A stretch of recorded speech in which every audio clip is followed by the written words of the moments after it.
देश नीति, केवल सच्ची और पक्की खबरें। नमस्कार, मैं मेघा हिंदुस्तानी स्वागत करती हूँ आपका देश नीति पर। भारतीय जनता पार्टी के लिए और राम मंदिर के लिए जिन्होंने गाना गाया था कि जो राम को लाए हैं हम उनको लाएंगे, लेकिन अब उनको लाने की जगह खुद चले गए हैं कांग्रेस में। जी हाँ, मैं बात कर रही हूँ कन्हैया मित्तल की। मशहूर गायक है कन्हैया मित्तल, सनातन धर्म की बात करते हैं और अब कांग्रेस से जुड़ने वाले हैं। तो ये भारतीय जनता पार्टी के लिए चौंका देने वाली, झटके वाली खबर तो है, लेकिन कन्हैया मित्तल ने जो साक्षात्कार यानी इंटरव्यूज में जो बात कही है, वो इस बात को प्रमाणित करता है कि किसी भी धर्म को, किसी भी राजनीतिक पार्टी से ना तो तोलना चाहिए, ना आंकना चाहिए, और ना इस बात का अंदाजा किसी राजनीतिक पार्टी या किसी को भी सर्टिफिकेट देने का अधिकार होना चाहिए कि कौन सनातन धर्म की रक्षा करता है तो कौन सनातन धर्म पर सवाल उठाता है। तो क्या इस वक्त की सबसे बड़ी खबर कन्हैया मित्तल से जुड़ी हुई आ रही है और साक्षात्कार में कौन सी महत्वपूर्ण बातें कही गई है, और आखिर कन्हैया मित्तल जिन्होंने इतना मशहूर गाना गाया कि जब राम मंदिर का शिलान्यास हुआ, जब प्राण प्रतिष्ठा हुई और उस समय लोग कह रहे थे कि कितनी सुंदर गायकी है, तो आखिर क्या हुआ कि जिस सनातन धर्म की रक्षा करने की बात, जिस हिंदुत्व की बात कन्हैया मित्तल करते थे, वो उन्हें भारतीय जनता पार्टी से प्राप्त नहीं हुआ और विवशतापूर्ण उन्हें कांग्रेस ज्वाइन करनी पड़ गई। पूरी खबर आपको बताते हैं, हेडलाइन से शुरुआत करते हैं। टीवी 9 की खबर है, लिखा है जो राम को लाए हैं हम उनको लाएंगे। गाने वाले कन्हैया मित्तल कांग्रेस में होंगे शामिल, बोले मेरे मन में कांग्रेस। जो राम को लाए हैं हम उनको लाएंगे, गाने के गायक कन्हैया मित्तल ने संकेत दिए हैं कि वो बहुत ही जल्द कांग्रेस में शामिल हो सकते हैं। उन्होंने कहा है कि कांग्रेस मेरे मन से जुड़ा हुआ है, मेरी हरियाणा में काम करने की इच्छा है और बात बनती है तो हरियाणा में मैं कांग्रेस के साथ काम करना चाहूंगा। अभी हेडलाइन आपने पढ़ी कि इसमें लिखा है शामिल हो सकते हैं, लेकिन अब की जो लेटेस्ट अपडेट है उसमें ये बात साबित हो गई है, ये बात जो है डन हो चुकी है कि कांग्रेस में शामिल हो गए हैं कन्हैया मित्तल। तो क्या खबर है देखिए दैनिक भास्कर की। हरियाणा चुनाव के बीच बीजेपी को झटका, जो राम को लाए हैं गाने वाले कन्हैया मित्तल कांग्रेस ज्वाइन करेंगे, बोले राम एक पार्टी के नहीं। हरियाणा विधानसभा चुनाव के बीच भाजपा को बड़ा झटका लगा है। भजन गायक कन्हैया मित्तल कांग्रेस में शामिल होंगे। वह पंचकुला सीट से भाजपा के टिकट पर चुनाव लड़ना चाहते हैं। हालांकि भाजपा ने यहां से ज्ञानचंद गुप्ता को दोबारा टिकट दिया है।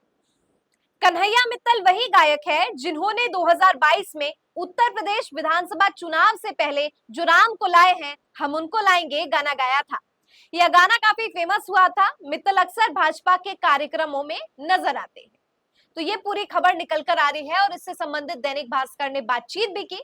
दैनिक भास्कर ने पूछा भी कि आप तो सनातन धर्म की बात करते थे, तो आखिर आप कांग्रेस क्यों ज्वाइन कर रहे हैं? तो इसके जवाब में कन्हैया कहते हैं कि सनातन किसी एक पार्टी का नहीं होता है और उनका मन कांग्रेस में है, और ऐसा नहीं है कि कांग्रेस सनातनी नहीं है या भारतीय जनता पार्टी ही सनातनी है।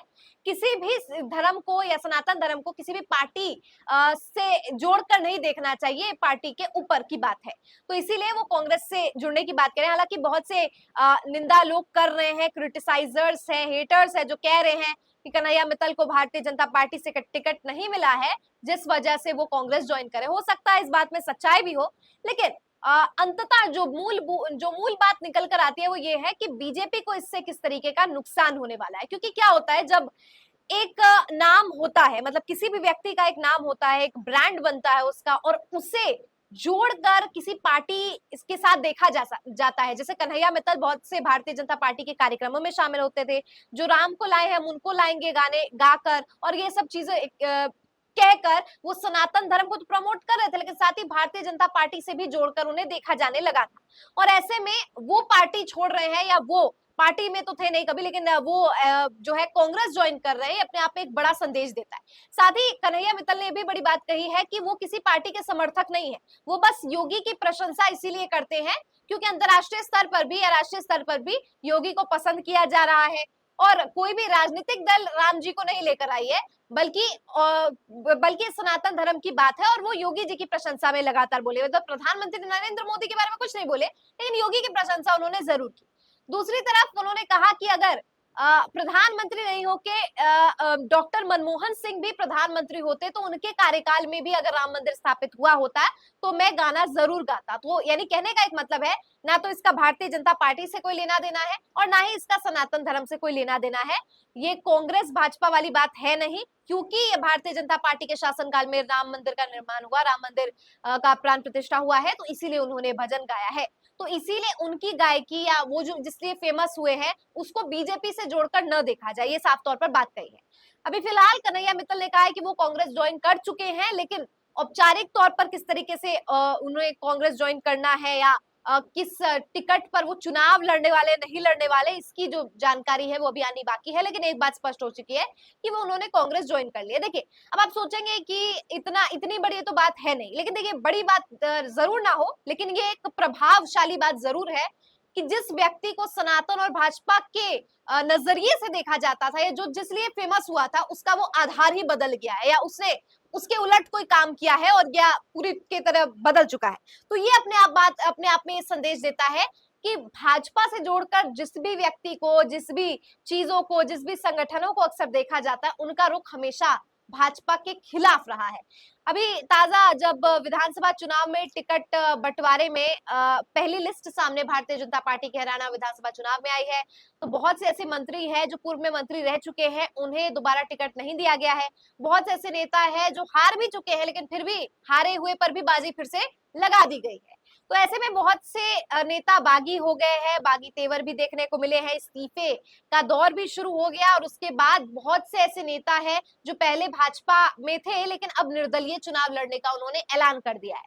तो हरियाणा में स्थिति जो है भारतीय जनता पार्टी के लिए वो कुछ असाधारण सी नजर आ रही है, बहुत उठा पटक नजर आ रहा है कि कभी मंत्रियों का इस्तीफा, कभी निर्दलीय चुनाव लड़ने का ऐलान। और खबर ये निकल कर आ रही थी कि भारतीय जनता पार्टी में मोदी ने जिसको हामी भरी, खट्टर और शाह ने पूरी की पूरी तस्वीर बदल दी। खट्टर और शाह ने उनका टिकट काट दिया। तो बीजेपी के अंदर से ये जो टिकट काटने वाली भी बात निकल कर आ रही है, तमाम चीजें इस बात के सबूत है कि भाजपा के अंदर सब कुछ साफ नहीं चल रहा है। लेकिन कन्हैया मित्तल की अगर मैं बात करूं तो इनसे जुड़े, अब आप सोचेंगे कन्हैया मित्तल ने अचानक कांग्रेस ज्वाइन किया, तो ऐसा नहीं है। इनका रुख जो है ये पहले से पलटता हुआ नजर आया। पहले देखिए दैनिक भास्कर की खबर, फिर मैं आपको बताती हूँ क्या है पूरा मामला।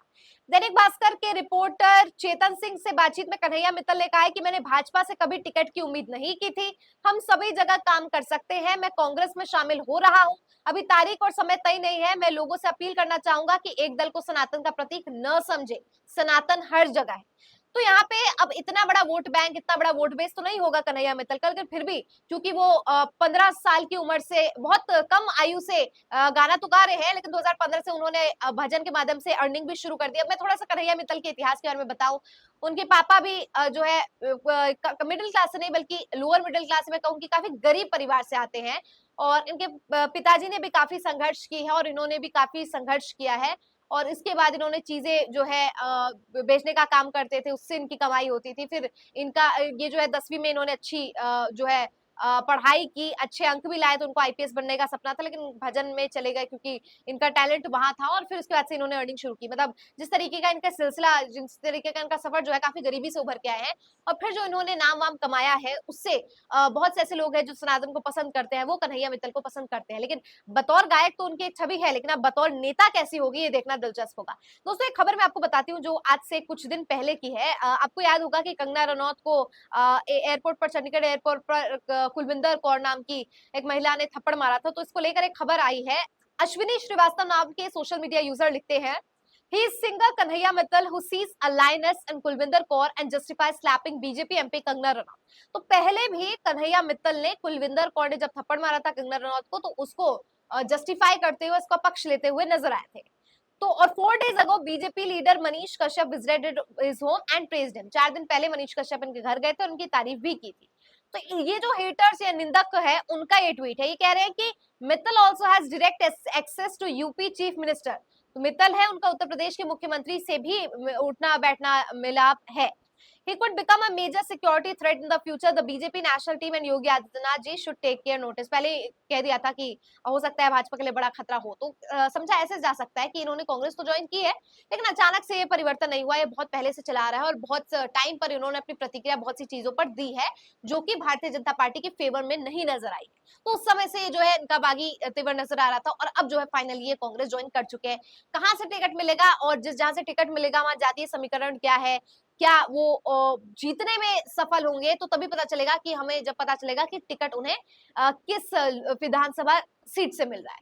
तो अब देखते हैं कि भजन में तो बहुत नाम कमाया है, अब सनातन धर्म का प्रतीक किसी एक पार्टी को न समझे, ये भी संदेश जनता को दे दिया है। अब कांग्रेस उनको टिकट देती है नहीं देती है, आगे क्या कुछ होता है देखने वाली बात होगी। लेकिन इस खबर से एक बात तो साफ है कि बीजेपी को एक और झटका लगा है, हालांकि झटका उतना बड़ा नहीं है लेकिन फिर भी एक बड़ा झटका इसे फिर भी माना जाएगा, क्योंकि एक वोट बैंक या एक सनातन एक दृष्टिकोण के तहत अगर इस चीज को देखा जाए तो ये अपने आप में बहुत बड़ी बात है। कमेंट करके जरूर बताएं अपनी प्रतिक्रिया। फिलहाल मुझे दीजिए इजाजत और देखते रहिए देश नीति। धन्यवाद।